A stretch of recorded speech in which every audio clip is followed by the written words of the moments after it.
उत्तर भारत में भीषण सर्दी का सितम जारी है। उसी बीच यूपी के कुछ जिलों में सर्दी अब जानलेवा भी साबित हो रही है। यूपी के कई जिलों में लगातार तापमान 5 डिग्री के आसपास बना हुआ है, लेकिन ये कपकपाती सर्दी कानपुर और आसपास के कई जिलों में सितम बनती जा रही है, क्योंकि तापमान में गिरावट की वजह से हार्ट अटैक और ब्रेन स्ट्रोक समेत मौत के मामले अचानक बढ़ने लगे हैं।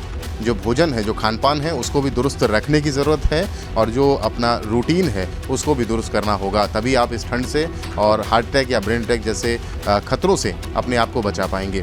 कानपुर के लक्ष्मीवती सिंघानिया हार्ट इंस्टीट्यूट में इन दिनों लगातार हृदय रोग के मरीजों की संख्या तेजी से बढ़ती चली जा रही है, जिनमें से कई लोगों को इलाज के दौरान मौत हो गई, तो कई मरीजों ने अस्पताल पहुंचने से पहले ही रास्ते में दम तोड़ दिया।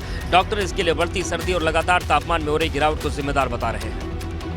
26 मरीज पिछले 4 दिन में कुल मृत्यु को प्राप्त हुए, जिनका इलाज चल रहा था हमारे संस्थान में। जानकारों की राय है कि इन दिनों भीषण सर्दी से बचाव के लिए अव्वल तो लोग घरों से बाहर नहीं निकलें और घरों से निकलना भी पड़े तो सर्दी के बचाव की पूरी तैयारी के साथ निकले। खासतौर पर बढ़ती उम्र वाले और बुजुर्ग सर्दी से बचाव का विशेष ध्यान रखें, क्योंकि अगले कुछ दिनों तक सर्दी की मार इसी तरह बरकरार रहने की संभावना है।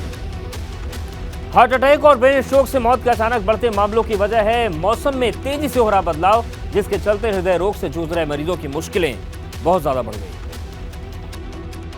सर्दी का सितम बढ़ने के साथ ही कानपुर के हृदय रोग अस्पताल में हार्ट की समस्या से जूझ रहे मरीजों की कतार लग गई है। ब्लड प्रेशर, शुगर लेवल और सीने में दर्द की शिकायत लेकर एक के बाद एक मरीजों के पहुंचने का सिलसिला बढ़ता जा रहा है।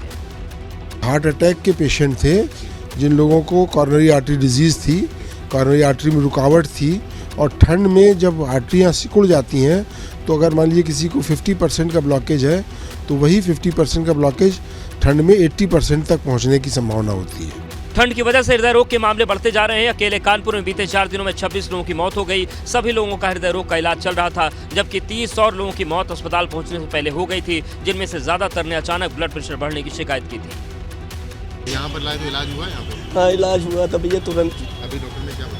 नहीं, एक्सपायर होगी मम्मी तो। हार्ट अटैक से मौत के बढ़ते मामलों को देखते हुए हार्ट स्पेशलिस्ट लोगों को सलाह दे रहे हैं कि वो अपने खान पान में नियंत्रण के साथ ही अपनी दिनचर्या को दुरुस्त कर लें, ताकि तापमान लुढ़कने के बाद भी शरीर और हृदय सामान्य तरीके से काम करते रहें।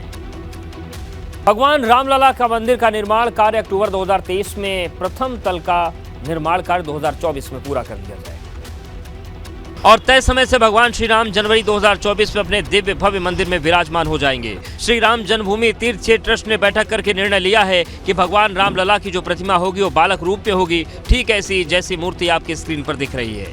श्री राम जन्मभूमि तीर्थ क्षेत्र ट्रस्ट के मुताबिक राम मंदिर में भगवान रामलला के मंदिरों में 2 मूर्तियां स्थापित की जाएंगी। पहली मूर्ति चल मूर्ति होगी, जो विशेष अवसरों पर मंदिर के बाहर भी निकाली जाएगी, और दूसरी स्थायी मूर्ति जो मंदिर में स्थायी तौर पर स्थापित होगी। बालक होने के बाद भी राम का पहचान धनुष तीर से है। धनुष उसका एक छोटा सा तीर, और राजा का पुत्र है इसलिए एक छोटा सा मुकुट, ये अलग से रहे, मूर्ति के साथ न रहे। स्थायी मूर्ति के तौर पर भगवान रामलला की आसमानी ग्रे कलर की 5 वर्ष के बालक के आकार की लगभग 8.5 फीट ऊंचाई की लगाई जाएगी। 8.5 फीट ऊंची इसलिए क्योंकि बहुप्रतीक्षित मंदिर में रामनवमी के दिन भगवान रामलला के मस्तक पर सूर्य की किरण का अभिषेक हो। अयोध्या में हुई श्री राम जन्मभूमि तीर्थ क्षेत्र ट्रस्ट की बैठक में मंदिर का काम तय समय से हो रहा है।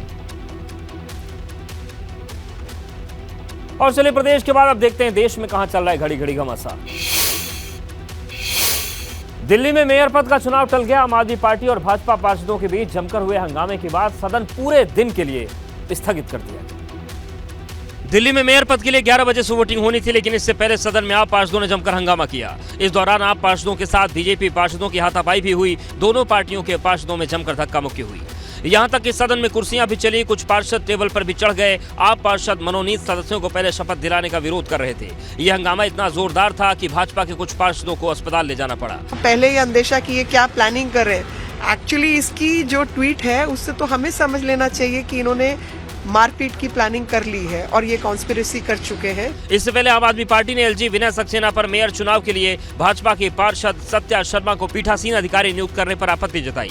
दिल्ली के मुख्यमंत्री और आम आदमी पार्टी के प्रमुख अरविंद केजरीवाल ने उपराज्यपाल पर पत्र लिखकर निशाना साधा है। केजरीवाल ने 10 मनोनीत पार्षदों को लेकर उपराज्यपाल पर सवाल उठाए और उन्हें एक चिट्ठी लिखी, जिसमें उन्होंने बीजेपी के प्रोटेम स्पीकर नियुक्ति पर सवाल उठाए। साथ ही उन्होंने उपराज्यपाल पर भाजपा के पक्ष में काम करने के आरोप लगाए। आपको सिर्फ मेयर का इलेक्शन कराना है और मेयर के इलेक्शन में आपको जो चुने हुए पार्षद हैं उनकी वोट करानी है। आप वोट कराइए, मेयर चुनिए और साइड हटिए।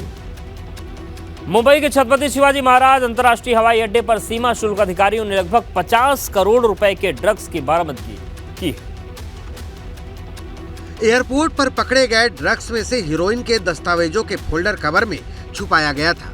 देखिए कैसे फोल्डर कवर को काट कर ड्रग्स को निकालना पड़ा, लेकिन कोकीन को कपड़े के बड़े बटन के अंदर छुपाया गया था।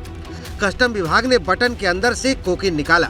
फोल्डर से निकले हेरोइन की कीमत 31 करोड़ से ज्यादा आंकी गई है। इसके साथ ही बटन से जब्त की गई कोकीन की कीमत 15 करोड़ से ज्यादा की बताई जा रही है। आरोपियों को कानून की धारा 8 के प्रावधानों का उल्लंघन करते हुए पाया गया था। इसके साथ ही उन्होंने एनडीपीएस अधिनियम की धारा 21, धारा 23 और धारा 29 के तहत दंडनीय अपराध किया।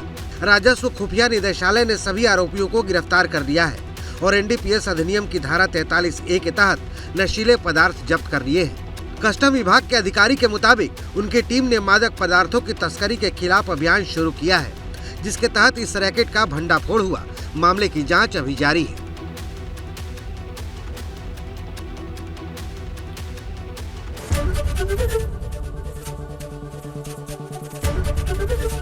एबीपी गंगा, खबर आपकी, जुबान आपकी।